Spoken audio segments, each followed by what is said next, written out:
brought to you by Saluja Gold.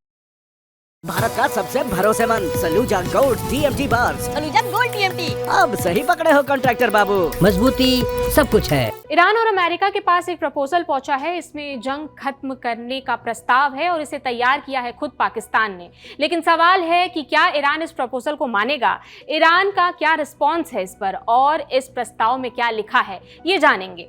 अमेरिकी news agency Reuters ने एक सोर्स के हवाले से बताया कि पाकिस्तान ने दोनों देशों को रातों रात ये प्रस्ताव भेज दिया है।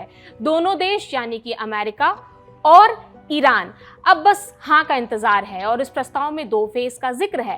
पहला फेज तुरंत सीजफायर हो, दूसरा फेज एक व्यापक यानी कि कॉम्प्रिहेंसिव समझौता किया जाए। प्रपोजल स्वीकार होने के बाद तुरंत सीजफायर होगा, स्ट्रेट ऑफ हॉर्मुज़ को फिर से खोल दिया जाएगा। फाइनल डील के लिए 15 से 20 दिनों का समय मिलेगा। इस डील को इस्लामाबाद अकॉर्ड नाम दिया गया है, ये एक टेंटेटिव नेम है। इस बीच स्ट्रेट ऑफ हॉर्मुज़ पर विस्तार से बात होगी, ये जो 15 से 20 दिन का समय होगा, और अंत में इस्लामाबाद में आमने सामने बैठकर बातचीत होगी। ये सारी चीज़ें इस प्रस्ताव में लिखी गई हैं, बताई गई हैं, जो पाकिस्तान की तरफ से गया है। किसको? अमेरिका को और ईरान को।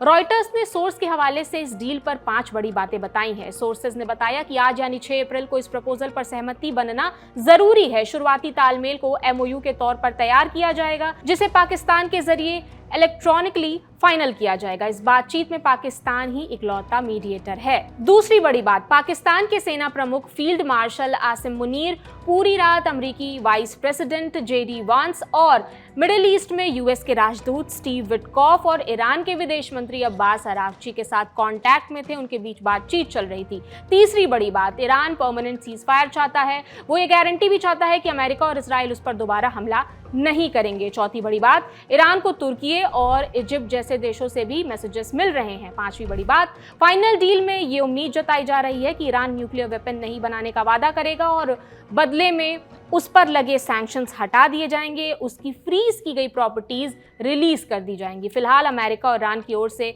इस पर कोई रिएक्शन नहीं आया है। पाकिस्तान फॉरेन मिनिस्ट्री के स्पोक पर्सन ताहिर अंद्राबी ने इस पर बोलने से इनकार कर दिया है। इससे पहले 5 अप्रैल को अमेरिकी न्यूज़ वेबसाइट एक्सियोस ने भी कुछ ऐसा ही रिपोर्ट किया था। एक्सियोस ने लिखा था कि अमेरिका, ईरान और कुछ मीडिएटर्स 45 दिनों के सीजफायर पर चर्चा कर रहे हैं, जो 2 फेज में होगा।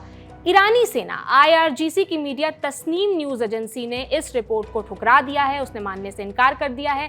तस्नीम न्यूज एजेंसी ने लिखा कि 45 दिनों का टेम्पररी सीजफायर ईरान की पॉलिसी में फिट नहीं बैठता और एक्सियोस अमेरिका में इजरायली खुफिया एजेंसी मोसाद के साइकोलॉजिकल ऑपरेशन को पूरा करने का मीडियम भर है, ऐसा तस्नीम न्यूज एजेंसी ने अपने एनालिसिस रिपोर्ट में लिखा है।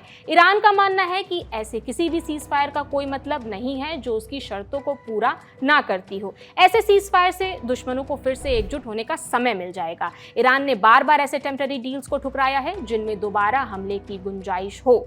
ईरान का तर्क है कि अमेरिका और इजराइल इस समय एक विंडो की तलाश में है ताकि जंग के दबाव से उबर सके, गोला बारूद जुटा सके और अपनी रणनीतिक कमियों को सुधार सके। लेकिन ईरान पर तो खतरा मंडराता रहेगा। ईरान ने साफ किया है कि जंग तभी खत्म होगी जब अमेरिका और इजराइल की तरफ से दोबारा हमला न करने की ठोस गारंटी मिलेगी। ईरान ने इस बात की तरफ भी इशारा किया है कि अब स्ट्रेट ऑफ हॉर्मुज़ वैसा नहीं होगा जैसा इस जंग से पहले हुआ करता था, यानी कि परिस्थितियां बदलेंगी।